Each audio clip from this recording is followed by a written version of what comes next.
कल्याणमधल्या मुलीचं अपहरण आणि हत्या प्रकरणातील आरोपी विशाल गवळीला घेऊन पोलिसांचं पथक बुलढाण्याहून निघालं असून अगदी थोड्याच वेळात कल्याणमध्ये दाखल होईल।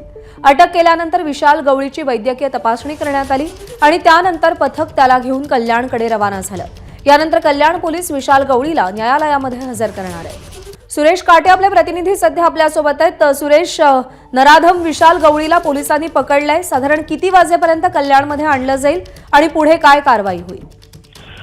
प्रज्ञा, बुलढाणा जिल्ह्यातील शेगाव पोलीस स्टेशन मध्ये काल विशाल गवळी याला शेगाव पोलिसांनी ताब्यात घेतलं होतं। त्यानंतर कल्याण क्राईम ब्रँच आणि त्या ठिकाणचे स्थानिक पोलिसांनी काल पूर्ण कागदोपत्री प्रोसेस करून रात्री साधारणतः 11च्या नंतर या आरोपीला शेगाववरून कल्याणच्या दिशेने ते रवाना झालेले आहेत। मात्र माहिती अशा पद्धतीची मिळत आहे की क्राईम ब्रँचने त्याला ताब्यात घेतल्यामुळे ठाण्यामध्ये त्याला काही वेळातच त्याला घेऊन येतील अशी माहिती मिळत आहे। त्यामुळे ज्यावेळी त्याला घेऊन येतील ठाण्यामध्ये त्या ठिकाणी देखील क्राईम ब्रँचच्या तिथे कागदोपत्री प्रोसेस झाल्याच्या नंतर त्याला कल्याणच्या कोळसेवाडी पोलीस स्टेशनमध्ये घेऊन येतील आणि त्यानंतर त्याला कल्याणच्या न्यायालयामध्ये हजर करण्यात येईल। त्यानंतर खरं पाहिलं तर पाहावं लागणार आहे की न्यायालयामध्ये कशा पद्धतीने आता पोलीस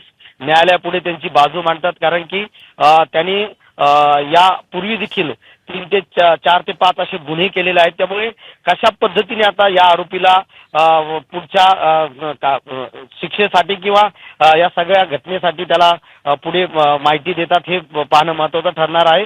कारण की त्याने हे जे काय गुन्हे केले त्या गुन्ह्याच्या बाबतीमध्ये बदलापूरचं प्रकरण जर पाहिलं आपण तर बदलापूरमध्ये देखील अक्षय शिंदे या मयत आरोपीने देखील अशा पद्धतीचं कृत्य केलं होतं। मात्र त्या बदलापूरच्या कृत्यापेक्षाही भयानक अशी घटना जी आहे ती या कल्याणच्या कोळसेवाडी पोलीस स्टेशनच्या हद्दीमध्ये घडलेली आहे। त्यामुळे स्थानिक महिलांनी देखील काल मोठ्या प्रमाणामध्ये आक्रोश केला होता, आंदोलन देखील करण्यात आले होते आणि त्याला फाशी देण्यात यावी, त्याचा एन्काउंटर करण्यात यावा अशा पद्धतीची मागणी देखील करण्यात आलेली। त्यामुळे कल्याण लोकसभेचे खासदार आणि कल्याण ग्रामीणचे आमदार हे काल त्या पीडित कुटुंबाला भेटलेले आहेत आणि त्यावेळेस खासदार श्रीकांत शिंदे यांनी देखील सरकार त्या पद्धतीने प्रोसेस करेल की या आरोपीला कशा पद्धतीने फाशी होईल यासाठी देखील सरकार प्रयत्न करत असल्याची माहिती देखील त्यांनी माध्यमांसमोर दिलेली आहे। त्यामुळे पाहावं लागणार आहे नेमकं हा आरोपी काल मिळालेल्या माहितीनुसार पोलिसांनी सांगितलेलं आहे की